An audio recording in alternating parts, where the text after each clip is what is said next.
Chapter 8, all about gross domestic product.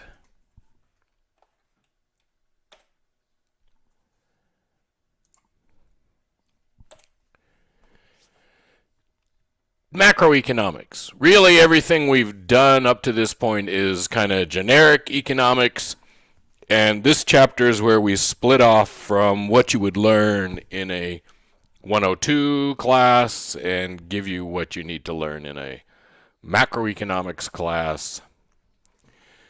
So what topics do we need to talk about? Well, number one, and these are not in order of importance, these are just in the order that the author of your book decided to put them in there. The business cycle. Over time, our economy goes up and down. And if you look over to the right here, that's a graph, and we'll see the whole graph in a little while. But you can see from that graph that our economy has periods where it's going up and periods where it's going down. We call that up and down movement the business cycle. When the economy is going up, we call that an expansion. When it's going down, it might be a recession. It's possible for the economy to go down and not have it to be a recession. We have these contractions. Might be a recession, but the business cycle.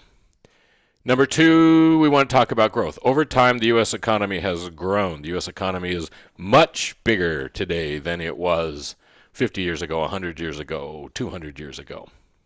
All right? And we call that economic growth. And we need to talk about why it happens, how it happens, the good and the bad of it.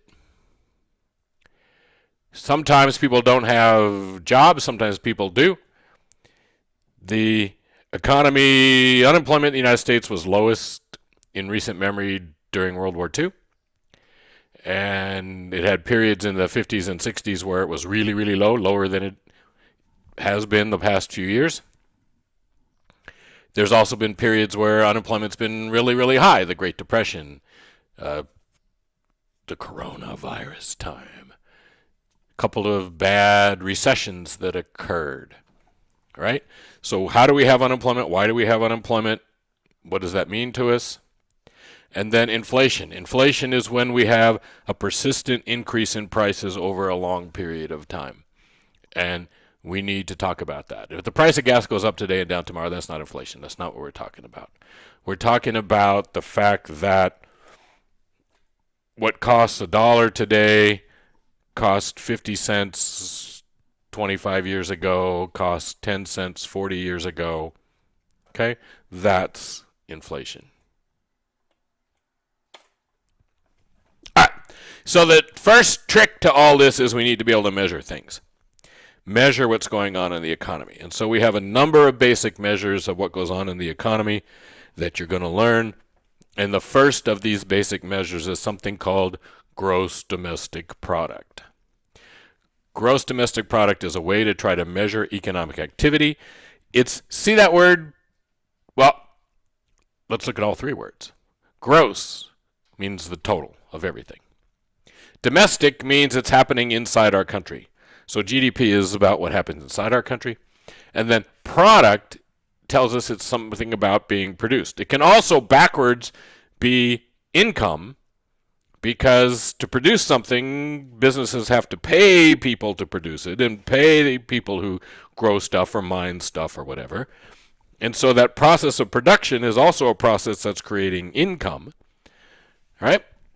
So this basic measure we have is called gross domestic product.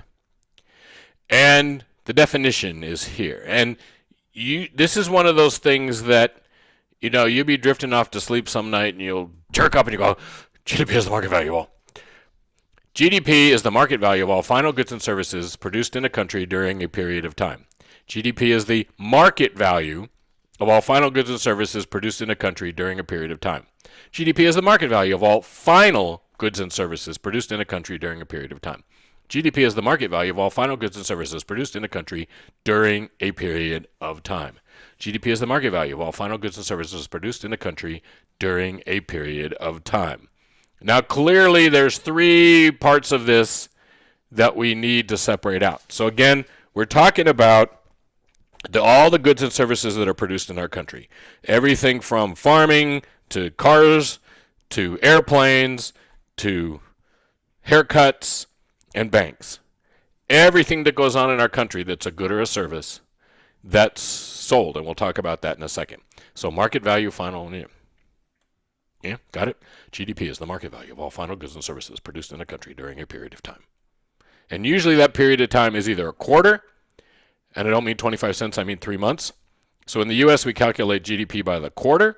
So every 3 months that we come out with a new GDP number, and then GDP is calculated annually. So we have an annual GDP number, a total for the year, and then we have totals for each quarter. Okay, market value. So the first thing we underlined there was market value. For us to calculate GDP, what we do is we say, okay, Chevy, you sold 10,000 Camaros at $28,000 a piece. That's $2.8 million, or whatever it is. Okay? We have to take the thing that was produced, we multiply it times the price that it was sold at. So you grew 100 bushels of wheat, you sold them at $4 a piece, $400. Okay? Things that don't have prices don't have a calculatable market value and therefore aren't part of GDP. Okay?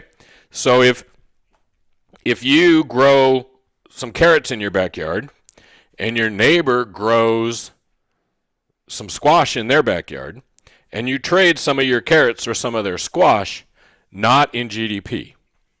Okay? If each of you go to a farmer's market, you with your carrots and them with their squash, and they buy your carrots and you buy their squash, now it counts in GDP. Okay? But we don't count things that didn't exchange for a known price. All right? Number 2, illegal activity. Now, partly you can say, hey, drugs have prices, and don't use them, so I wouldn't know, but we're just assuming from what we learned on television, watching crime shows, that drugs have prices. Most of what we get into GDP is reported on tax returns. Okay? That's how we find out what's in GDP. There's a lot of tax information that's going to the government, and that's where the basic data comes from. There's other things they do, but taxes. Okay? Your average Mexican drug cartel builds submarines for a reason, and they're not reporting their income on their they're not filling out 1040s, and they're not giving the drug dealers W-2s to file their income tax, right? All that illegal activity doesn't go through a regular market. It doesn't have a regular price. We're not going to count that in GDP. So only those things that go through the market. Got it? Okay. Final goods. Here's the deal. To make a GDP that actually works, to measure things that actually work, we want to count everything just one time. So if we dig up some iron ore, and we turn that iron ore into steel, and we turn that steel into a car bumper, and then we put that car bumper on a car, and we do all of that in 2019. If we add up all 4 parts, if we put the iron ore in GDP, and then put the steel in GDP, and then put the bumper in GDP, and then put the car in GDP, I've counted the iron ore 4 times, the steel 3 times, the bumper twice, and the car once. Now, if I add another step in there where the iron ore gets turned into pig iron, which then gets turned, now I'm covering things 5 times. It's not right. I really want to know the actual value of what was produced, and that means I need to count everything that was produced once. So how do I do that? Well, the iron ore is in the steel's in the bumper's in the car. If I count the car, I have counted everything exactly and precisely once. I've done what I needed to do. I'm counting everything one time. Okay? Now, let's make this more complicated. So again, I want to count everything, and the way I do that, the way I do that is to count it in its final form. So the car is obviously the final form of this process. We're going to count the car. Now, complicate. Okay? Where's Avril Lavigne when we need her? It's complicated. What happens if in 2019 I dig up the iron ore, I make the steel, and I make the bumper, but I don't put the bumper into a car until 2020? Ew. Well, in 2019, the bumper is the final form, isn't it? The last thing that was produced in 2019 is the bumper. So into GDP in 2019 goes the bumper. Now, 2020, we stick that bumper on a car, a brand new car we just built. We have to take that car and do what?